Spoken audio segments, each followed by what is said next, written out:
मंगलम भगवान वीरो मंगलम गौतमो गणी मंगलम कुंद कुंदार्यो जैन धर्मोस्तु मंगलम सर्वमंगल मांगल्यम सर्वकल्याणकारकम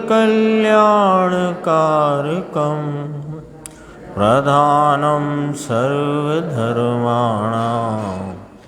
जैनं जयतु शासनम्। मैं नमो तीर्थनायक को, नमो ओंकार वाणी को, नमो उन कुंद प्रभु को जिन्होंने ओंकार धारण की। अहो उपकार जिनवर का, कुंद का दिव्य वाणी का, जिन कुंद ध्वनि दाता उन कहान स्वामी का। चिदानंदेक रूपाए जिनाए परमात्मने, परमात्म प्रकाशाए नित्यं सिद्धात्मने नमः।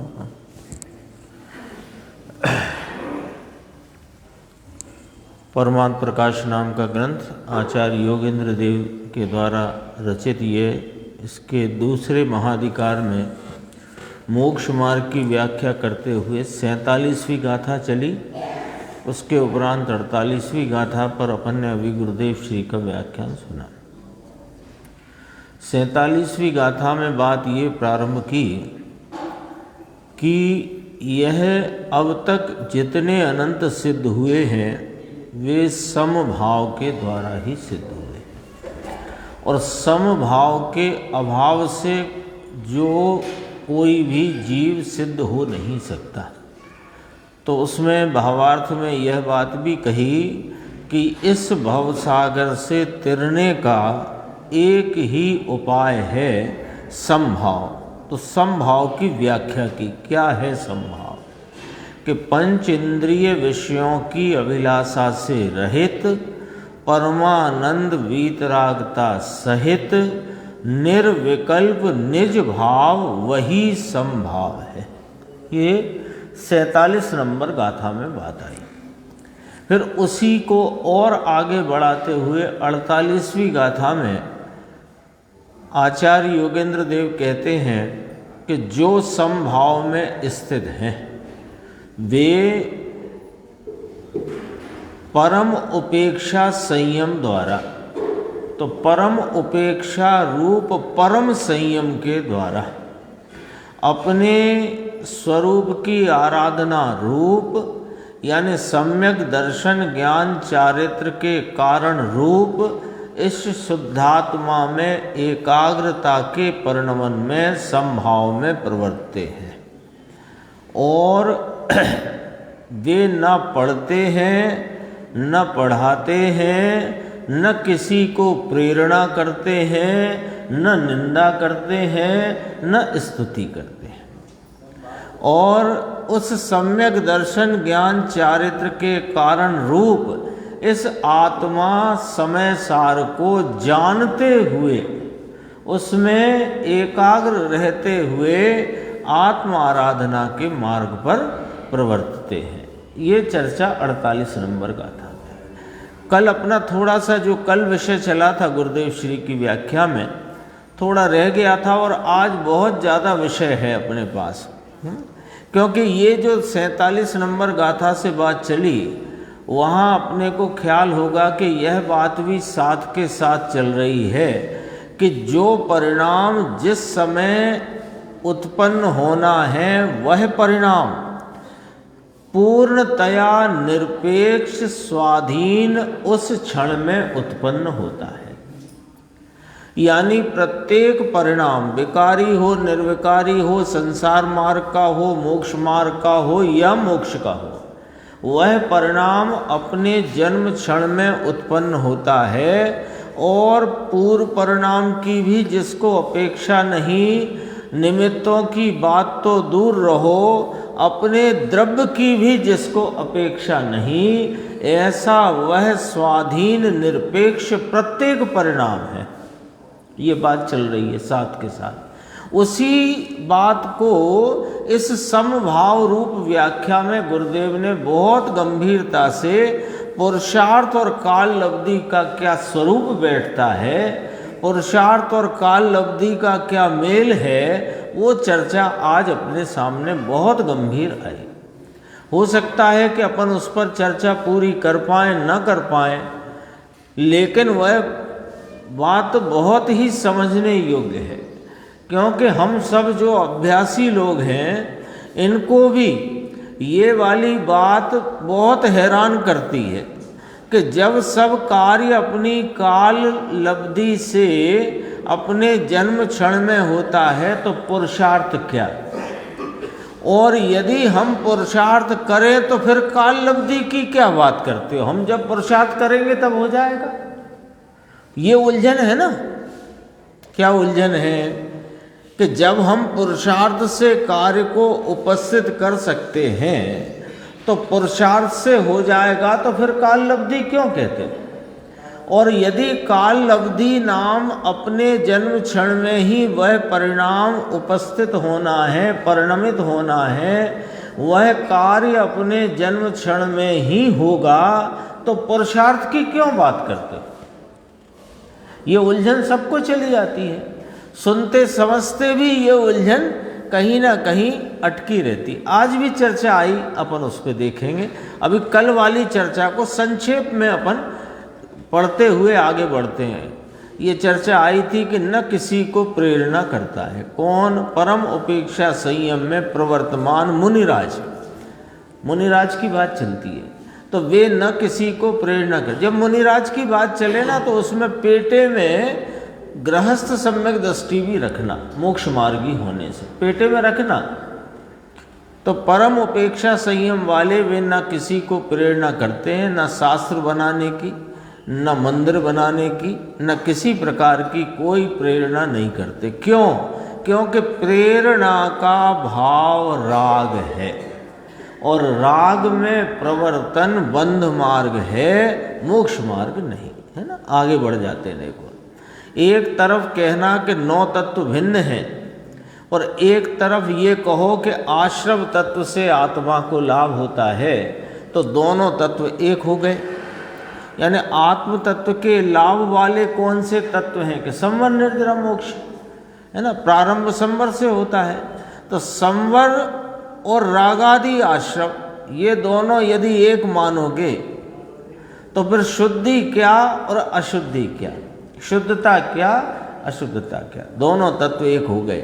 तो किसी ने कहा व्यवहार क्या साव आश्रम तत्व है, जो दया दान पूजा व्रत आदि का जो परिणाम मुनिराज को भी होता है, ज्ञानी गृहस्थों को श्रावकों को भी होता है, तो वो व्यवहार जो कहा जाता है, जिनागम में व्यवहार जिसे कहा गया है, वो क्या साहेब आश्रम तत्व है कि हाँ आश्रम तत्व ही है।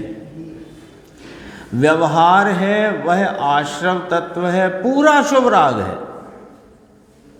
पूरा राग है, असुचि है, विपरीत है, दुख रूप है, दुख का कारण है। देव गुरु शास्त्र की श्रद्धा का भाव स्वयं शुभराग है, पंच महाव्रत के परिणाम शुभराग है, शास्त्र का ज्ञान परलक्षी करना वह भी एक विकल्प है, राग है ना। जल्दी जल्दी इसलिए पढ़ रहा हूँ कि आज की चर्चा पर पहुँचना है। एक ये पॉइंट भी थोड़ा ख्याल में लेने का है ना। एक लाइन है, सत्य की स्थापना करना और असत्य को उत्थापना करना यह भी एक विकल्प है, राग है, ये बंध मार्ग है, आश्रव तत्व है। बोलो, सत्य मार्ग की स्थापना करना और विपरीतता जो समाज में, समुदाय में, अपने साधर्मियों में रह गई हो वह मैं हटा दूं, ये विकल्प भी राग है, बंध मार्ग है। आगे चलते देखो, तो किसी ने कहा कि ये गुरुदेव ने कहा 20 लाख पुस्तकें छपी हैं, 14 लाख सोनगढ़ से, 6 लाख जयपुर से। तो कहा किंतु ये तो विकल्प है भाई। तो मुमुक्षु ने कहा विकल्प भले ही हो पर बहुतों को लाभ तो हुआ ना। तो गुरुदेव श्री ने उसको ही पूछा किसे लाभ होता है? ये पुस्तकें लिखना, छपना, छप करके कम मूल्य में अथवा निःशुल्क लोगों तक पहुंचना, इसमें बहुतों को लाभ होता है। तो गुरुदेव ने पूछा किसको लाभ होता है? तो उसने जवाब दिया श्रोता ने कि जगत को लाभ हुआ साहेब, कि जगत को उससे लाभ होगा भाई साहब या आत्मा के आश्रय से लाभ होगा? बोलो, जवाब दो। फिर देखो गुरुदेव की एक पंक्ति बहुत गजब की है, शास्त्र दिशा दिखाड़ी ने अलगा रहे छे। गुरुदेव कहते हैं ना, शास्त्र दिशा दिखाड़ी ने अलगा रहे छे। शास्त्र दिशा दिखाकर अलग रहते हैं। दिशा तो इसे देखनी है जो दिशा भ्रमित है अनादिकाल से, जो संसार मार्ग में एकांत दुख को भोगता हुआ ये अनादिकाल से एकांत दुख में पड़ा हुआ है, चार गति में परिभ्रमण कर रहा है। दिशा भ्रम तो इसे है, तो दिशा इसे देखनी है, शास्त्र दिशा दिखाते हैं, है ना। सूक्ष्म बातें बहुत बापू, लोगों को, व्यवहार के रसिकों को ये बात ऐसी लगे कि लेव साहब दया दान व्रत भक्ति ये सब बंध के कारण, संसार के कारण कहे। धर्म के नाम का व्यवहार भी विकल्प है। संसार के पाप की तो क्या बात करें, खाना कमाना भोगना, इसकी तो ये यहाँ आकर उसकी क्या बात करना ना। एक और लॉजिक है, लोगों को लगता होगा कि दया दान व्रत पूजा भक्ति राग है, संसार रूप है, जगपंथ है, दुख का कारण है, उससे मुक्ति मार्ग नहीं, मुक्ति नहीं, ये सब बातें ही क्यों करते हो? कभी पाप छुड़ाने की बातें भी तो करो। अरे पाप छोड़ करके तो यहाँ आकर बैठे हो भाई साहब, यहाँ पाप रूपता में बैठे हो कि पाप छोड़कर आए हो यहाँ पर। तो अब यहाँ पर आकर जो प्राप्त करना है उसकी बात करें कि जो तुम्हें अभी प्राप्त है उसकी बात करें। बोलो, अभी शुभराग प्राप्त है कि नहीं? प्राप्त नाम पर्याय में शुभराग चल रहा है कि नहीं? तो इसकी बात करें बाबूजी, कि उसकी बात करें कि इसको भी छोड़ो तो ये शुद्ध भाव को प्राप्त करो। सोचो तो सही, मंदिर में बैठकर ये जिनेंद्र परमात्मा सर्वज्ञ देव की परंपरा में आए आचार्य भगवंतों के शास्त्रों में जो छुपा हुआ, उसमें रहा हुआ, उसके पेट में भरा हुआ जो तत्व है उसकी बात करें कि तुम्हारे मन की बातें करें, कि तुम्हारा मन लग जाए वे बातें करें। मन लगाना है जाओ सिनेमा, यहाँ क्यों आए?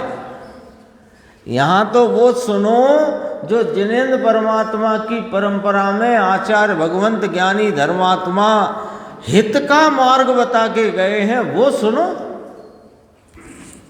काय के लिए आए यहाँ पर? देखो अब अपन आज वाली व्याख्या पे आ जाते हैं। 137 पेज है, 124 पेज यहाँ से देखते हैं। देखो थोड़ा सा विषय बारीक करना है, जल्दी जल्दी चलते हैं। व्यवहार है उसे साधन कहते हैं, जहाँ अपनी चर्चा चल रही थी वहीं से जुड़ना। उस व्यवहार का अभाव करे तो मुक्ति होगी। उपदेश करना, सुनना, सीखना, शास्त्र वांचन करना वह होए, परंतु है विकल्प। राग है ऐसा समाधान यहाँ करना है।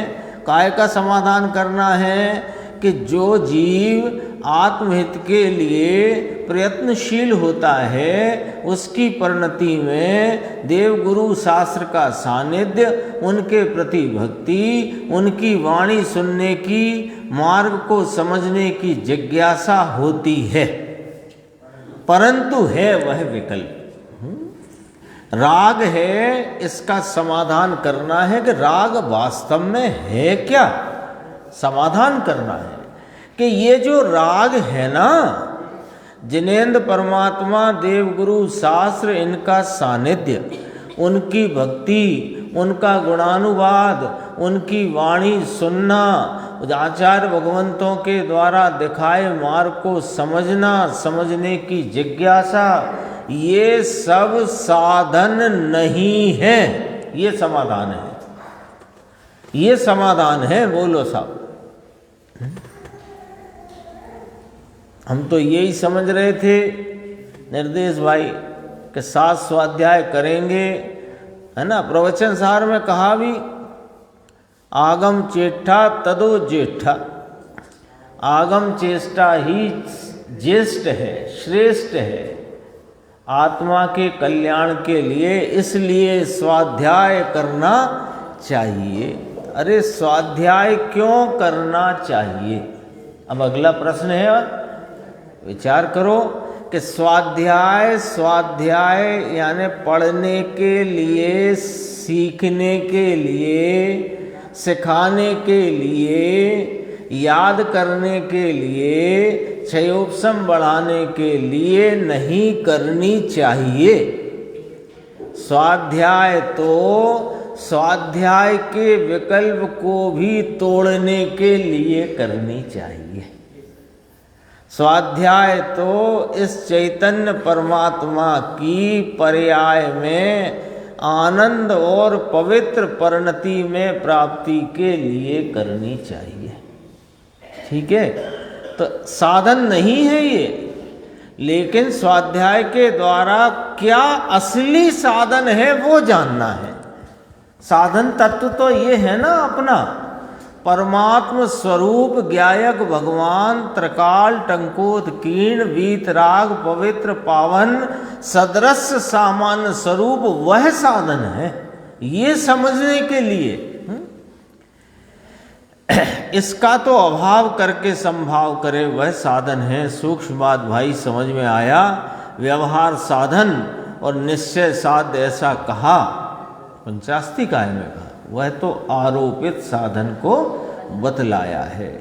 यहाँ तो कहते हैं कि परम संयम उसकी भावना रूप निर्मल यथार्थ सम्यक दर्शन, शुद्ध चैतन्य भगवान पूर्णानंद स्वरूप की अंतर अनुभव में प्रतीति होना, अर्थात ये निर्मल यथार्थ सम्यक दर्शन यानी इस चैतन्य पूर्णानंद स्वरूप की अंतर अनुभव में प्रतीति होना, ये वास्तव में यहाँ से समाधान संभाव का जन्म होता है और मोक्ष मार्ग प्रारंभ होता है। अब यहाँ से बात जो है एकदम बारीक होने वाली है। अभी तक तो अपन ने कल की जो चर्चा थी वो और जो इसकी भूमिका है उसके ऊपर अपन थोड़ा सा विचार किया। अब अपन आगे बढ़ते हैं। तो जो कोई को भी थोड़ा बहुत प्रमाद हो तो उसे स्वयं अपने ही साधन से दूर कर लो। बात गंभीर आने वाली है। देखो, जो वस्तु है उसकी ज्ञान की पर्याय में उसका ज्ञान होने पर, जो वस्तु है, कौन वस्तु है? मैं ज्ञायक पवित्र परिपूर्ण सदृश सामान्य एक रूप ध्रुव चैतन्य महापदार्थ जो यह मैं वस्तु हूं। ठीक है, उसकी, इस चैतन्य है ना, तो चैतन्य की ज्ञान की पर्याय, उसकी ज्ञान की पर्याय में उसका माने यह चैतन्य तत्व अपने द्रव्य स्वभाव का ज्ञान होने पर उसके अंतर में माने ज्ञान की उस परिणति में जो वेदन है उसमें यह आत्मा है, मैं आत्म स्वरूप हूँ, ऐसी प्रतीति होना, इसका नाम सम्यक दर्शन है। मुद्दे की बात है अंकुर भाई, क्या मतलब निकला इतनी एक लाइन का? ये एक लाइन में द्वादशांग लिखा, एक लाइन में। मैं कौन हूँ कि मैं ध्रुव त्रिकाली पवित्र पावन परिपूर्ण टंकोत्कीर्ण एक रूप स्वभाव से सदृश रहने वाला अनादि अनंत ज्ञाता दृष्टा चैतन्य महाप्रभु हूँ।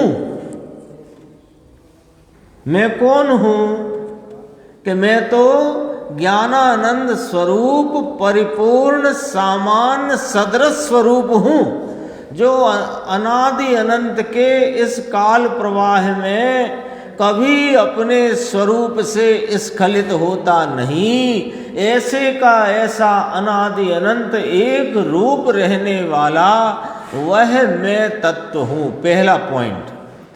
तो ये जो तत्व है सामान्य एक रूप रहने वाला, इसका कोई विशेष है कि हाँ है ना? इसकी जानने देखने के व्यापार रूप प्रति समय जानने की पर्याय का परिणमन वो इस सामान्य का विशेष है। उस ज्ञान विशेष में उस सामान्य का लक्ष्य करने से जो आनंद आदि भावों का वेदन हुआ, उन आनंद आदि भाव का वेदन सो यह मैं आत्मा हूँ, ऐसी प्रतीति होना, उसका नाम सम्यक दर्शन है। पूरी विधि है।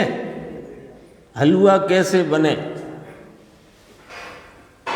आती है ना, आजकल तो YouTube पे यही चल रहा है। ये कैसे बने, वो कैसे बने, ये कैसे बने, वो कैसे बने। सम्यक दर्शन कैसे बने? कि सुनो ऐसे बने। पहला काम, मैं कौन हूं इसका निर्णय है ना, किसकी साक्षी में? कि सर्वज्ञ देव और अनेकों वीतरागी आचार्य भगवंतों की साक्षी से निर्णय करो कि मैं कौन हूं।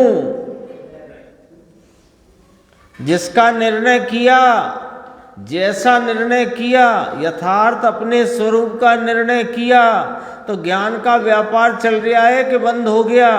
कि चलते हुए ज्ञान व्यापार में प्रवर्तमान वर्तमान ज्ञान की पर्याय में ये चैतन्य भगवान को विषय बनाने से वह चैतन्य भगवान के अनंत गुणों की निर्मल पवित्र प्रकटता का जो वेदन आनंद रूप हुआ, वो आनंद रूप वेदन सो आत्मा है, यहां ये कह रहे हैं। चलो,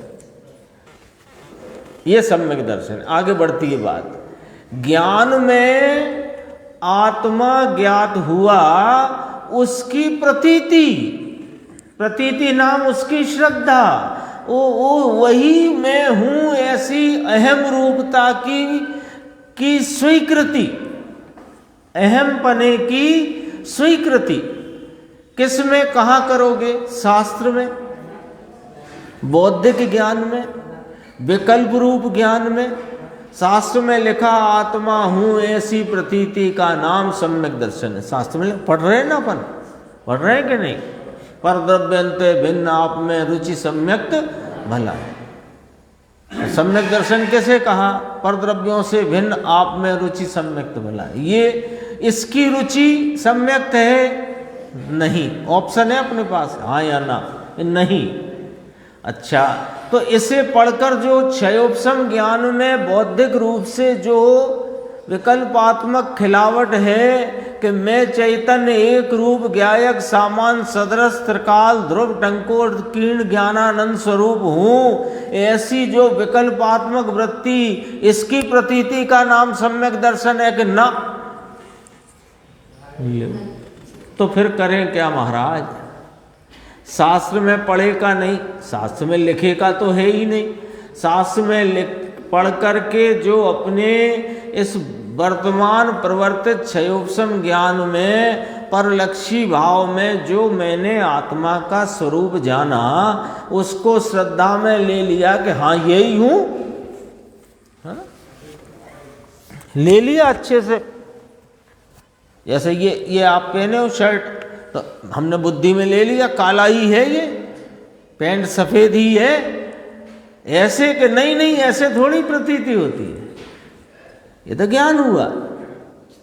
ये आपकी शर्ट काली है, ये सफेद ही है, ऐसा विकल्पात्मक ज्ञान, ये निर्णयात्मक ज्ञान है, इसका नाम प्रतीति नहीं होता।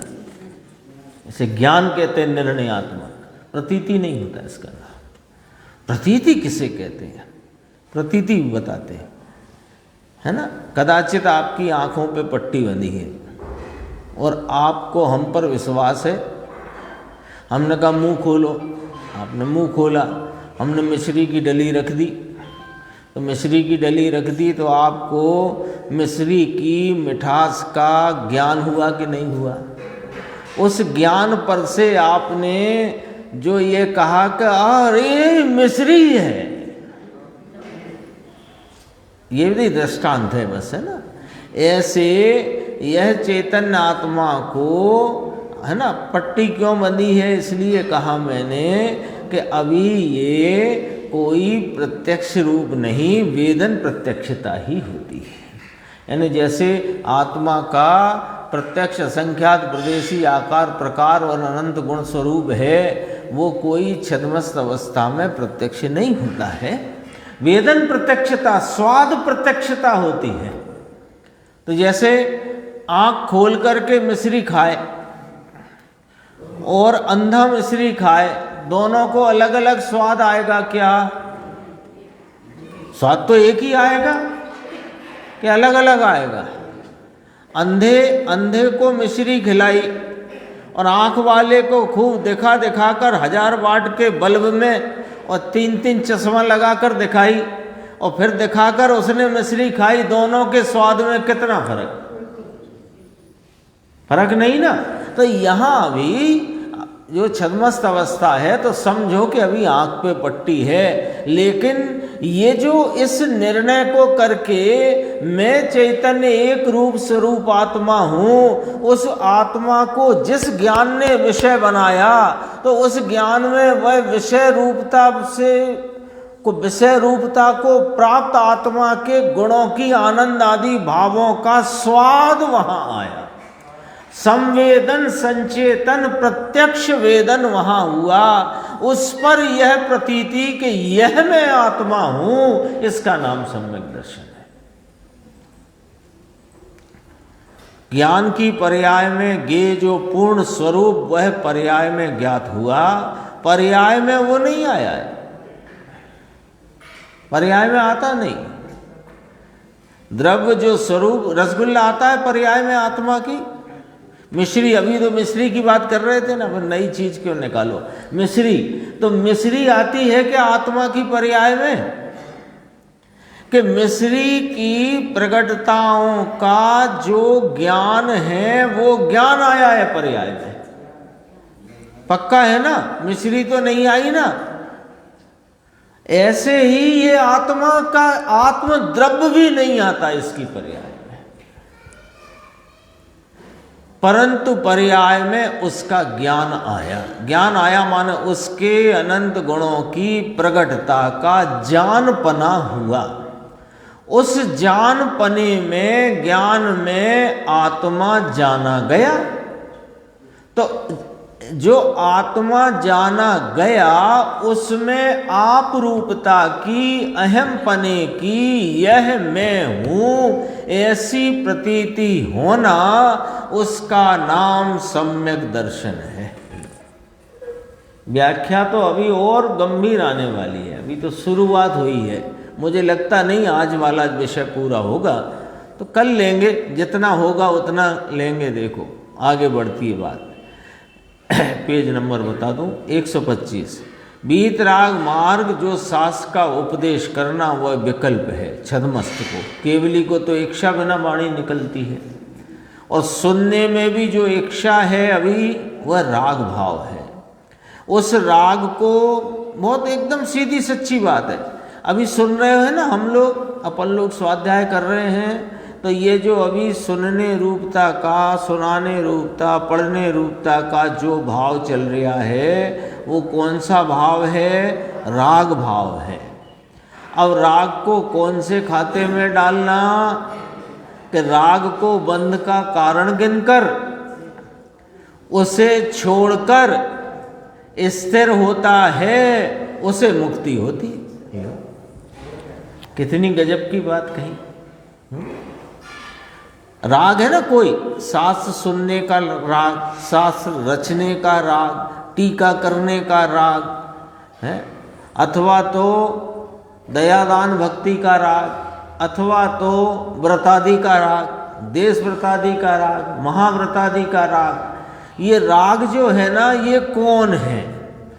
बंध का कारण है। तो राग को बंध का कारण गिनकर माने सही खाते में डालकर और उसको छोड़कर अपने स्वरूप में स्थिर जो होता है उसे मुक्ति होगी। ऐसा यहाँ सूत्र नंबर 48 आचार्य योगेंद्र देव परमात्म प्रकाश दूसरे अधिकार में कहते हैं। राग में प्रवर्तने से क्या होगा कि बंध होगा, और राग को छोड़कर इस अबंध स्वभावी आत्मा में प्रवर्तन से मुक्ति होगी। अब देखो, तब कोई कहे परंतु ये तो ऐसा ही हुआ ना साहिब कि वह तो पुरुषार्थ से ही होगा ना उसमें। अब अपने पास 25 मिनट बचे हैं और बात गंभीर है ना, बिल्कुल। पुरुषार्थ और काल लब्धि जो अपन ने बात उठाई थी ना, वो अभी यहाँ से प्रारंभ होती है। देखो ऊपर क्या कहा, राग को बंध का कारण गिनकर उसे छोड़कर अपने स्वरूप में स्थिर होता है, उसे मुक्ति होगी। लो पुरुषार्थ हुआ कि नहीं हुआ? पुरुषार्थ हुआ कि नहीं? ये राग आदि भावों को छोड़कर अपने स्वरूप में एकाग्रता से स्थिर होना, उसमें चरण करना, रमण करना, लीन होना, बोलो ये पुरुषार्थ हुआ कि नहीं हुआ? तो प्रश्न आ गया कि लो ये तो पुरुषार्थ से ही होगा ना। एक आता है कलश टीका में प्रकरण है, मुक्ति सहज साध्य है कि यत्न साध्य है। कभी वो प्रकरण अपन ले चुके हैं, आएगा फिर कभी देखेंगे, उसका भी नंबर कभी आ जाएगा। सहज साध्य है, उसकी चर्चा यहाँ है, इसलिए बस। तो ये पुरुषार्थी होगा ना, पुरुषार्थ से ही तो होगा। ये मुक्ति की प्राप्ति कहो कि आत्मा की प्राप्ति कहो, एक ही बात है ना, दो बातें नहीं है। ये आत्मा की संपूर्ण लाभ का नाम मुक्ति है, और जिसका संपूर्ण लाभ है उसका आंशिक लाभ भी मुक्ति का ही बीज है। ठीक है, तो ये तो पुरुषार्थ से ही होगा ना। अरे जिस समय में होने वाला है तब होगा, ऐसा भी तुम ही कहते हो। यहाँ कहते हो राग को छोड़कर स्वरूप में स्थिर होगा तो फिर उसे मुक्ति होती है। तो एक तरफ कहते हो कि पुरुषार्थ से होगा, फिर एक तरफ कहते हो कि जिस समय में होने वाला है तब होगा। तो महाराज फिर क्या करें आप, सो हमको कह दो। बोलो, बात गंभीर स्थल पर आकर आ गई ना। पुरुषार्थ से होगा ये आपने कहा, कैसे कहा? राग को छोड़कर स्वरूप में स्थिर होने रूप एकाग्रता, लीनता, तल्लीनता से होता है। फिर कहते हो, ये तो विषय चल ही रहा है अपना 2 दिन से, घड़े की बात याद आ गई। आज भी घड़े को याद किया था गुरुदेव ने। घड़े का जो घड़ा रूप परिणाम है, वो घड़े रूप परिणाम को उत्पन्न होने में मिट्टी के पिंड रूप पूर्व पर्याय की अपेक्षा नहीं, अरे मिट्टी द्रव्य की भी अपेक्षा नहीं। तो कैसे हुआ कि वह घड़ा रूप आकार का परिणाम अपनी स्वतंत्र स्वाधीन पने से, उस समय के सतरूप भाव से सर्वनिरपेक्ष पने अपने जन्म क्षण में उत्पन्न हुआ है। और वही बात अब यहां सामने आई कि जिस समय होने वाला है तब होता है। तो गुरुदेव श्री कहते हैं प्रवचन सार ऐसा ही कहता है। क्या कहते हैं प्रवचन सार जी में आचार्य कुंद कुंद देव कि सम्यक दर्शन ज्ञान चारित्र की पर्याय वह उसके काल में होती है, जन्म क्षण में होती है। तो उसका क्षण जन्म क्षण जो समय है उस काल में वह होती है। बिल्कुल चित्त को उसी तरफ रखो, जो विषय चल रहा है इसी तरफ रखो, दूसरी चीजों को अभी सोचो मत, फिर बाद में मिलान करना। अभी मत ले जाओ चित्त को इधर उधर, यही रखो, बिल्कुल थोड़ा सा बिल्कुल फोकस करके रखो। उसका जन्म क्षण जो समय है उस काल में वह होती है, उसके काल में होती है ही है, तो फिर पुरुषार्थ कहाँ रहा उसमें? देखो प्रश्न बहुत लॉजिकल है, ऐसे ही नहीं पूछा गया है, ऐसे ही नहीं उसकी खुलासा चलती, लॉजिकल है। जब साहिब अपने ही जन्म क्षण में वह सम्यक दर्शन ज्ञान चारित्र की पवित्र मोक्ष मार्ग रूपी पर्याय अपने जन्म क्षण में उत्पन्न होती है, तो फिर इसमें पुरुषार्थ कहाँ से आ गया? वह तो नियत हो गया, तो नियत है उस समय, जिस समय जो पर्याय उस समय की होनी है सम्यक दर्शन ज्ञान चारित्र की, उस समय होगी, नियत हो गया ये तो सुनो भाई, उसके काल में होता है ऐसा निर्णय स्वयं द्रव्य के निर्णय में होता है। अब देखो, अब प्रश्न क्या खड़ा था वो सामने रख लो, फिर अभी से उसका खुलासा चलेगा कि जब पुरुषार्थ से होता है तो फिर आपने ये क्यों कहा कि जब होना है, जो परिणाम जिस क्षण में होना है वह उस क्षण में ही क्यों होता है? अभी घड़े और मिट्टी, घड़े के आकार की भी चर्चा हो गई है ना, इसलिए बस ख्याल कराया। तो वो परिणाम अपने जन्म क्षण में ही होता है, नियत है, क्रमबद्ध है, क्रम नियमित है। जिस क्रम में वह सम्यक दर्शन ज्ञान चारित्र का परिणाम आना है वो तब ही आएगा। बोलो इसमें पुरुषार्थ कहाँ रहा?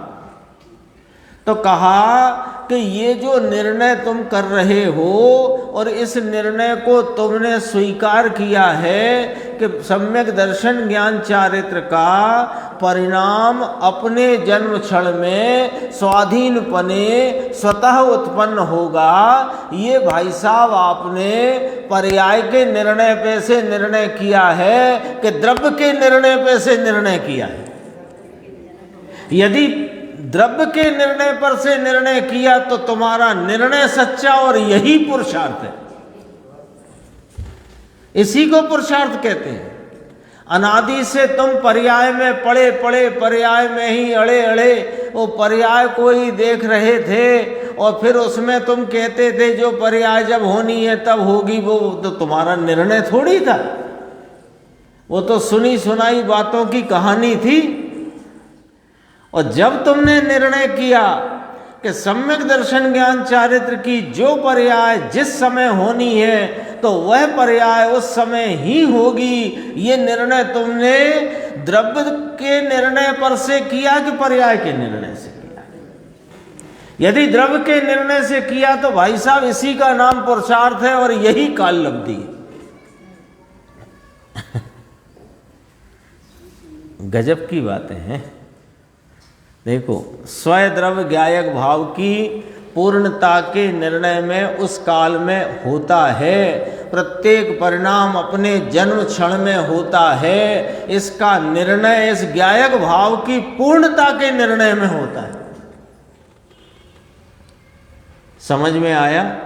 जिसमें राग का कर्तापना है वो छूट जाता है। 308 से 311 गाथा समय सार, उसमें उत्थानी कामे आचार्य अमृतचंद देव कहते हैं, अब दृष्टांत द्वारा आत्मा का अकर्तापना बतलाते हैं। अकर्तापना बतलाया, क्रमबद्ध पर्याय समझाई, समझा करके अकर्तापना सिद्ध किया। वही बात यहाँ का राग का कर्तापना है वह छूट जाता है और सम्यक दर्शन ज्ञान चारित्र की परिणति रूप से परिणमित भगवान आत्मा, वह जिसने दृष्टि में लिया है, उस सम्यक दर्शन ज्ञान चारित्र की पर्याय द्रव्य के आश्रय से होती है। द्रव्य के आश्रय से होती है कि हाँ, वो पर्याय जो अपने जन्म क्षण में, कल बात कही थी वो फिर आएगी आज, जो सम्यक दर्शन ज्ञान चारित्र की पर्याय अपने जन्म क्षण में परम निरपेक्ष भाव से, स्वयं सिद्ध अहेतुक भाव से उत्पन्न हुई है, उस समय उसका आश्रय द्रव्य स्वभाव है। तो कहेंगे कि द्रव्य स्वभाव के आश्रय से वह पर्याय उत्पन्न हुई। इसको बहुत अच्छी सरलता से एक दृष्टांत देते हैं, जल्दी समझ में आएगा। यहां दर्पण लगा है और आप ऐसे निकलते थे बाहर वाले गैलरी में से, तो आप निकलते निकलते इधर को निगाह पड़ी, तो वो सामने वाला वृक्ष आपको यहाँ पर दिख गया, है ना। तो वृक्ष दिख गया, तो वृक्ष का क्या हुआ? आपको ज्ञान हुआ ना, वृक्ष का ज्ञान हुआ। क्या हुआ? ज्ञान हुआ। किसका? वृक्ष का। ठीक है। अब वृक्ष का जो ज्ञान हुआ, तो वो ज्ञान का परिणाम उस समय वृक्ष रूपी विषय को जानने रूप होना था, वही हुआ। क्रमबद्ध पर से खींचना है बात को। जो जानने का परिणाम आपको उस समय में वृक्ष के आकार संबंधी होना था, सो वो हुआ। जब वो परिणाम ज्ञान का स्वतः निरपेक्ष सत स्वयं सिद्ध अहेतुक हुआ, उस समय आपका उपयोग कहाँ था कि वो दर्पण में झलकते वृक्ष पर। तो ये कहने में कहीं दोष नहीं पड़ता कि इस झलकते हुए वृक्ष पर उपयोग जाने से वृक्ष का ज्ञान हुआ। ऐसे यह चैतन्य परमात्मा अनादि अनंत त्रिकाल एक रूप रहने वाला ज्ञायक तत्व, इसको जो लक्ष्य में लिया तो सम्यक दर्शन ज्ञान चारित्र का परिणाम हुआ। अभी अपन चर्चा कर चुके हैं सम्यक दर्शन कैसे होता है ना। कर ली ना अभी चर्चा, तो अब उसे दोबारा करने की जरूरत नहीं है। अब ये कहने में कोई दोष नहीं पड़ता कि सम्यक दर्शन ज्ञान चारित्र रूप जो सम्यक्त्व का परिणाम है, अब एक ही शब्द बोले तीनों को, जो सम्यक्त्व का परिणाम है वो स्वरूप के आश्रय से होता है। ये दोष कथन नहीं, इस कथन में दोष नहीं है। लेकिन दरअसल हुआ क्या है कि सम्यक्त का वह परिणाम उस समय अपने जन्म क्षण में स्वयं सिद्ध सत अहेतुक भाव से उत्पन्न हुआ, तो वो उपयोग में उस प्रकार का इस चैतन्य परमात्मा को जानने, श्रद्धने और आचरण रूप जो परिणति हुई, उस समय इसकी उपयोग आदि या ज्ञानादि गुणों का लक्ष्य कहाँ था कि अपने द्रव्य स्वभाव पर। तो ये कहने में दोष नहीं है कि द्रव्य के आश्रय से सम्यक्त होता है। बात आई यशवंत भाई, ख्याल में आई ना बात? पर्याय की स्वतंत्रता को बाधित करके कोई बात नहीं चलती है। पर्याय स्वतंत्र है, तब तो द्रव्य स्वतंत्र सिद्ध होएगा। बोलो, पर्याय पराधीन रखो और द्रव्य स्वाधीन कहो, ऐसे कैसे हो सकता है? हो ही नहीं सकता। हमारे हाथ तो बंधे हुए हैं, हम तो स्वाधीन। अरे तुम काय के स्वाधीन? तुम्हारे तो हाथ ही बंधे हैं। पर्याय तो दूसरे से बंधी है और हम स्वाधीन। ऐसा नहीं होता है। पर्याय स्वाधीन है, तब द्रव्य स्वाधीन है। देखो, सम्यक दर्शन ज्ञान चारित्र की पर्याय द्रव्य के आश्रय से होती है, इसलिए उस समय होती है।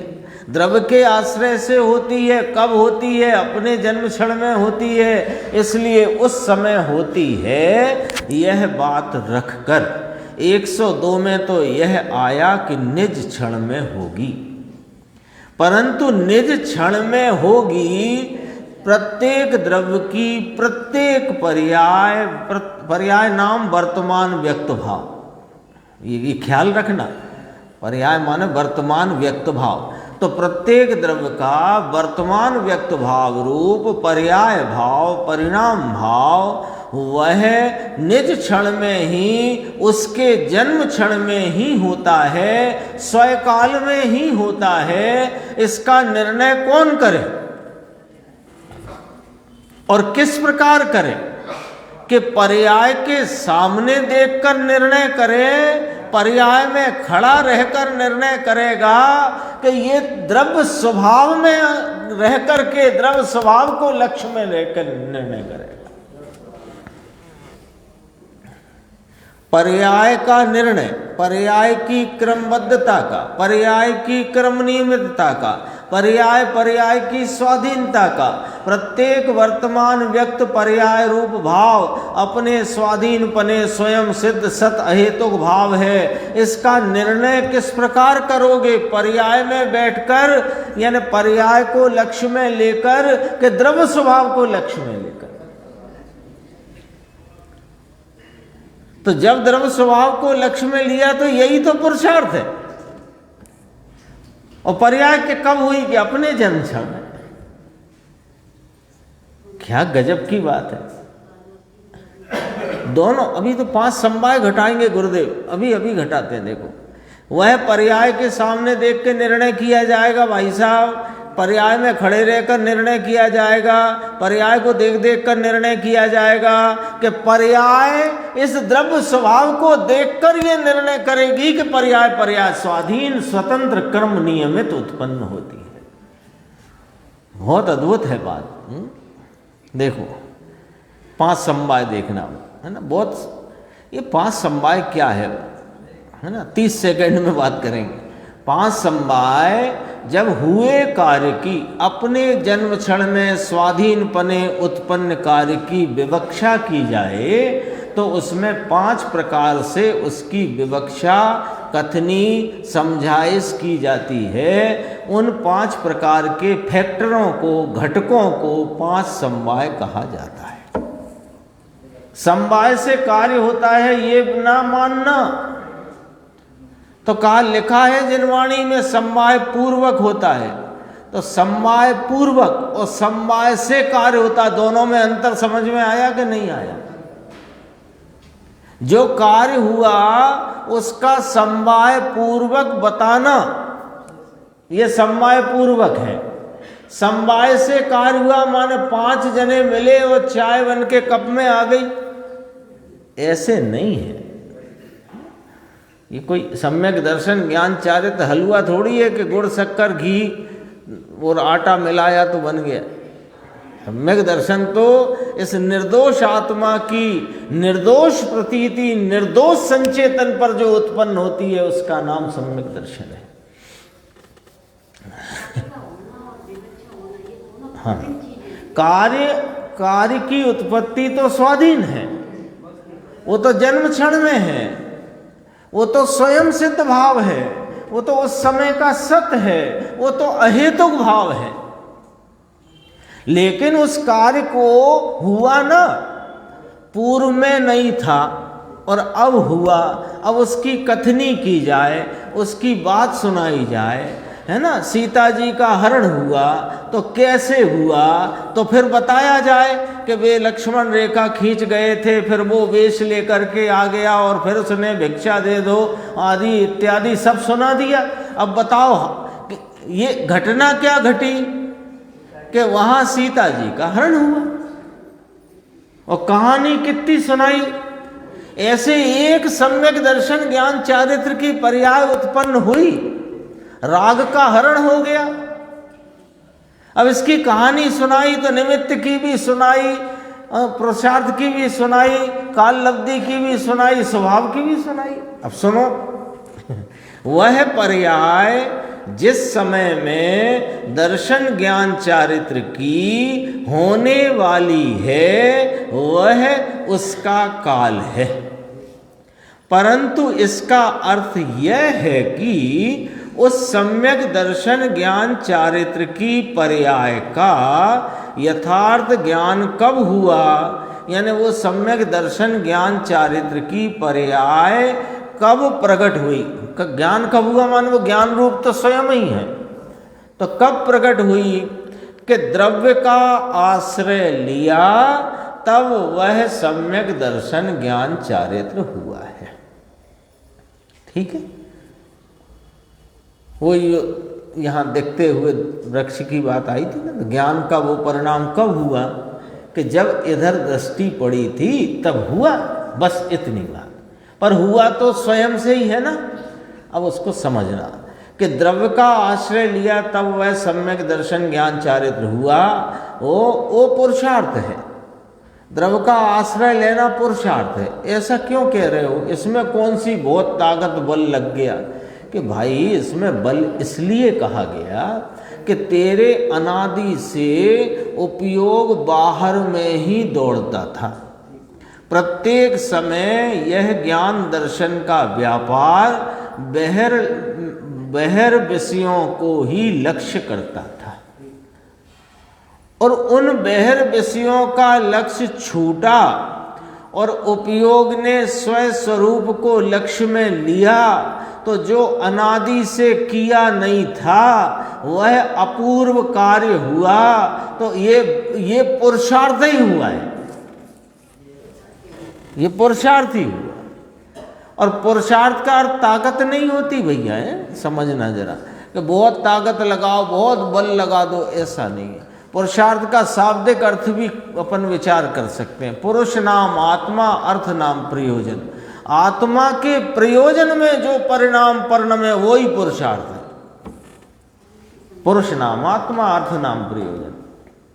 देखो वह स्वभाव सन्मुख का पुरुषार्थ है। लो दो समवाय आ गए, मैंने अलग कलर कर दिया, थोड़ा बहुत दिख भी रहा होगा, नहीं दिख रहा होगा तो बोल दूंगा।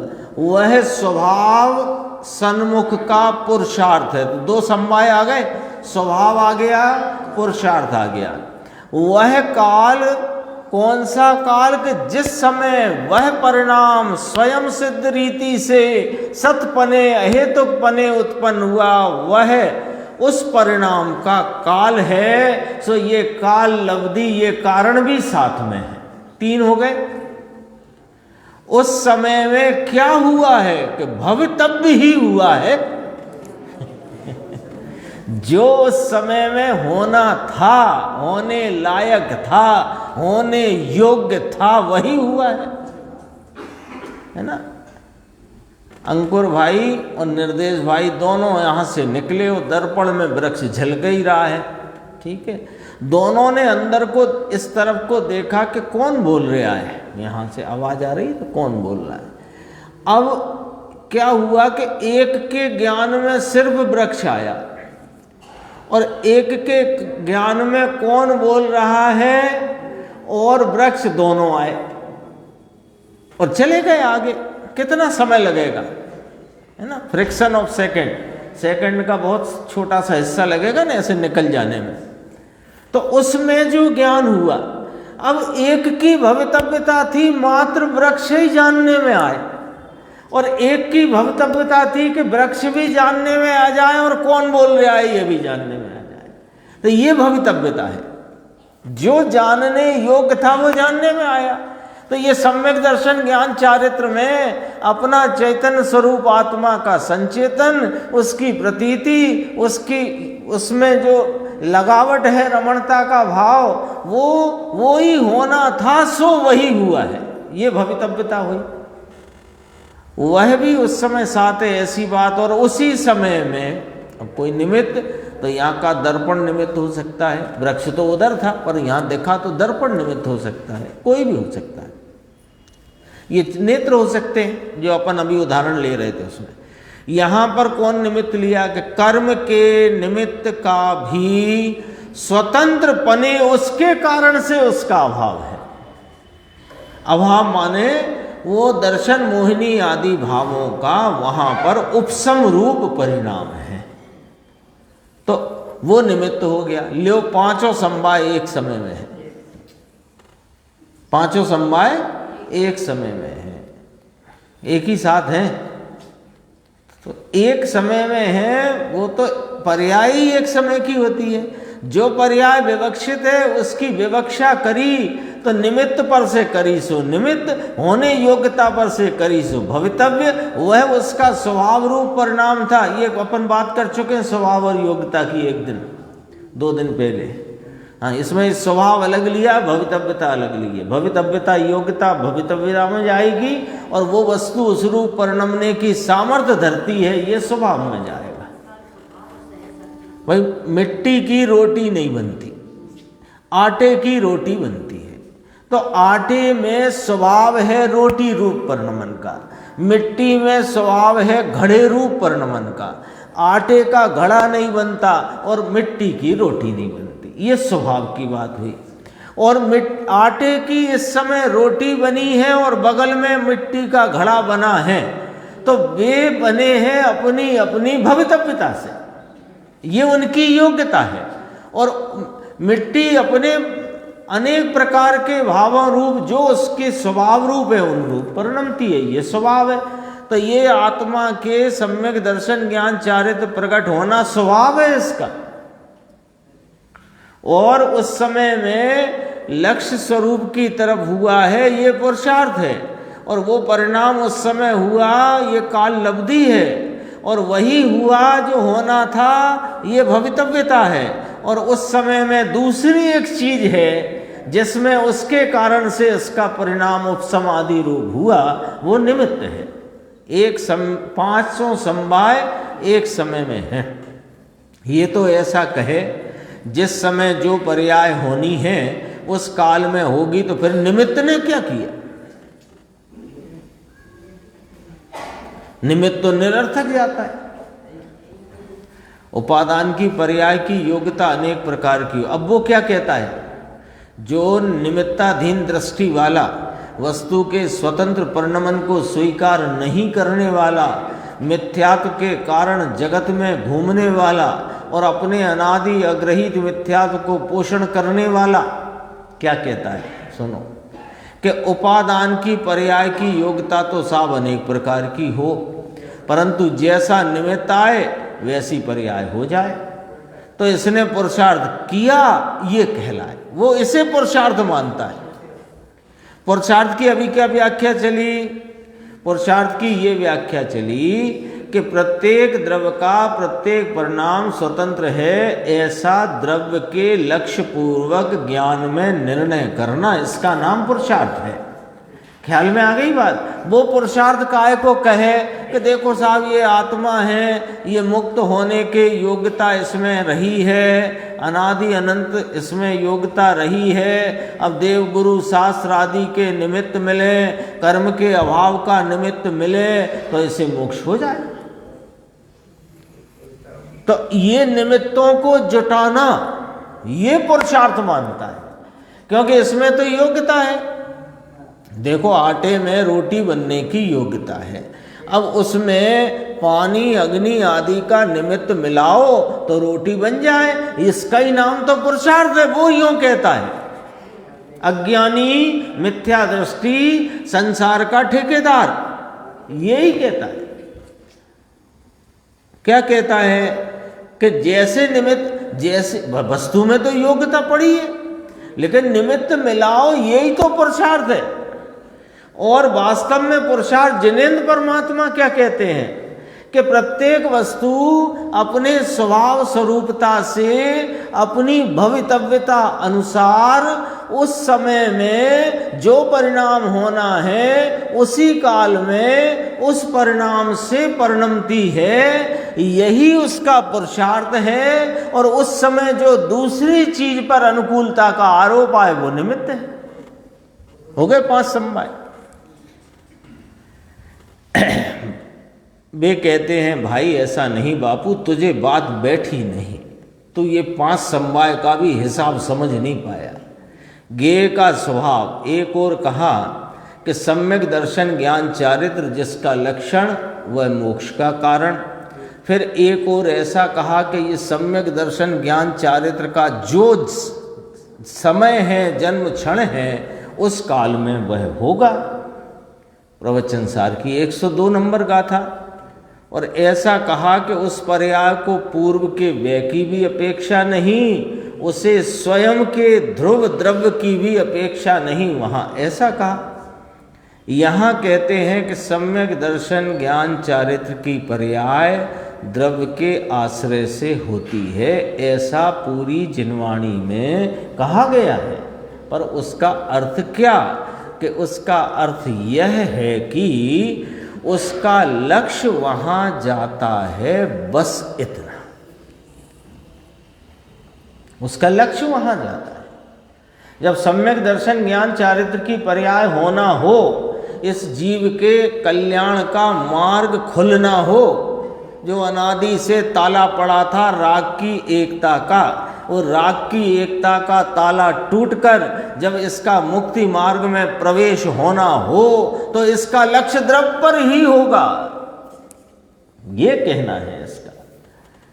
यही पुरुषार्थ है। समझ में आया? सूक्ष्म बात बापू, वीतराग मार्ग बहुत सूक्ष्म है। ये 3 पंक्ति और पढ़ता हूँ, फिर आगे इसको मिलाना जरूर है। विषय को अपन कल ले लेंगे थोड़ा जल्दी करके। लक्ष्य तो तब जाए कि जब काल पके। अब पकड़ गया, काल लब्धि को पकड़ गया, वो जन्म क्षण को। वो 3 दिन से सुना रहे हो यही बात, 3 दिन से चल रही है ना अपनी। महाराज, हाँ 3 दिन हो गए। 13 तारीख को अपन ने शुरू की थी अभी पुणे जब, तो उस समय तो अपन ने वो पुरानी गाथाएं ली थी 44, 45, 46, तो 47 से शुरू की, तो शुरू से यही चल रही है 14, 15, 16। लक्ष्य तो तब जाए कि जब काल पके। भाई लक्ष्य जाता है तब काल पकने का ज्ञान होता है। ये तो साथ ही कहा। देखो जब द्रव्य स्वभाव, अब ये बात गंभीर है, 1 मिनट में पूरी कर देंगे। लक्ष्य गया, ये वर्तमान प्रवर्तमान वर्तता उपयोग ज्ञान की दशा, ये ज्ञान की दशा का द्रव्य स्वभाव पर लक्ष्य गया। बस यहाँ रोक दो पूरी बात को। ये ज्ञान की वर्तमान दशा का लक्ष्य इस ज्ञायक पर गया। अब बस वो उधर ज्ञायक पर है, बस यहाँ रोक दो। इसी में तो काल लब्धि का निर्णय होगा और इसी में क्रमबद्धता का निर्णय होगा, और यही पुरुषार्थ है। और इसी समय वह सम्यक दर्शन ज्ञान चारित्र हुआ। वो एक ही तो पर्याय है, जो पर्याय ने पर्याय का लक्ष्य छोड़ करके इस चैतन्य महाप्रभु का लक्ष्य किया, तो जिस प्रवर्तमान ज्ञान ने इसका लक्ष्य किया, उस लक्ष्य करने वाली पर्याय में सम्यक दर्शन ज्ञान चारित्र प्रकट हो गया, अतीन्द्रिय आनंद प्रकट हो गया, स्वरूप का संचेतन हो गया, काल लब्धि का निर्णय हो गया। यही पुरुषार्थ है। लक्ष्य जाता है तब काल पकने का ज्ञान होता है। ये तो साथ ही कहा, तब काल लब्धि का ज्ञान हुआ कि इस समय में ये होने वाला था, उसका ज्ञान हुआ। इसके पहले तो इसको काल लब्धि की धारणा थी। काल लब्धि का निर्णय नहीं था, उसकी श्रद्धा नहीं थी, उसका विश्वास नहीं था। इसको धारणा थी कि जिनेन परमात्मा ने काल अवधि भी कही है कि वो प्रत्येक पर्याय अपने जन्म क्षण में उत्पन्न होती है, धारणा करी थी। पर वो धारणा से प्रतीति में कैसे बदला कि जब इस ज्ञायक भगवान का लक्ष्य किया तब वह काल अवधि का पक्का निर्णय हुआ। शेष चर्चा आगे की स्वाध्याय।